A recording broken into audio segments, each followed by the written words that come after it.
বন্ধুরা নমস্কার। শ্রী পঞ্চমীর অনেক অনেক শুভেচ্ছা রইল তোমাদের কাছে। আজকে আমি নতুন আরেকটা রেসিপি নিয়ে এলাম, সেটার নাম হলো পালং শাক দিয়ে লাল আলুর চচ্চড়ি। আমি কি কি সবজি কিনেছি তোমাদের সঙ্গে আগে সেটা শেয়ার করে নিই। দেখো, এই যেটা কি নিয়েছি সেটা তোমরা আমাকে কমেন্টে জানাবে এটা কি শাক। আমি বলবো না এটা কি শাক, তোমরা যে যে বুঝতে পারছো শেষে বলবে এটা কি শাক, ঠিক আছে? এর জন্য এটা রান্না করার জন্য কি কি নিচ্ছি দেখো সবজি। প্রথমে কুমড়ো, সিম, আলু, লাল আলু, বেগুন, বিনস কড়াই, এই হলো সবজি। ফোড়ন দেব শুকনো লঙ্কা, পাঁচ ফোড়ন, বড়ি, আর এখানে নিয়েছি জিরে, ধনে, আদা বাটা, ভিজিয়ে রেখেছি, একটু ভিজিয়ে রাখলে তরকারিটা আলাদা স্বাদ হয়। হলুদ গুঁড়ো, নুন, সাদা তেল। দেখতে পাচ্ছ এরকমভাবে ছোটো ছোটো করে কেটে নেব। দেখো সবজি কাটা হয়ে গেছে, এই যে প্রত্যেকটা সবজি কাটা হয়ে গেছে। আর এদিকে কড়াইটা গরম বসিয়েছি, কড়াই গরম হতে হতে সবজিগুলো ধুয়ে পরিষ্কার করে নিই।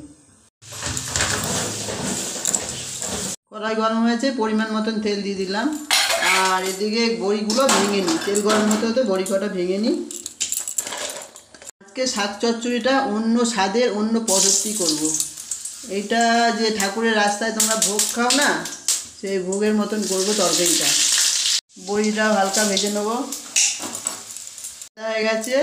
এবার এই মশলাগুলো যে ভিজিয়ে রেখেছিলাম, আদা, জিরে, হলুদ দিয়ে দেবো, আর ধনে গুঁড়ো পরিমাণ মতো দিয়ে দিলাম। এবার ভালো করে কষাবো, কষিয়ে তারপরে সবজিটা দেবো।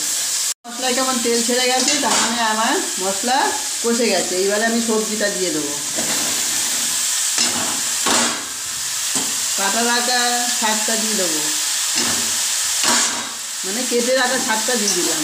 এবারে 10 মিনিটের জন্য চাপা দিয়ে রাখবো, নাড়িয়ে চাড়িয়ে 10 মিনিটের জন্য কম স্টিমে রেখে দিলাম, সেদ্ধ হোক। তারপরে আমি 10 মিনিট পর আবার আসছি। 10 মিনিট পর আবার চলে এলাম, দেখি এবারে কীরকম রয়েছে তরকারিটা। তরকারিতে জল দিইনি, চাপা দিয়েছিলাম তো, ভাপে ভাপে দেখেছো কিরকম সেদ্ধ হয়ে গেছে।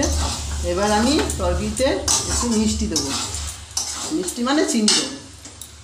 মিষ্টিটা বেশি দেবো, খিচুড়ির সঙ্গে খেতে ভালোই লাগে। হয়ে গেছে লাল আলু দিয়ে পালং শাকের চচ্চড়ি। এবারে আমি নামিয়ে ফেলবো।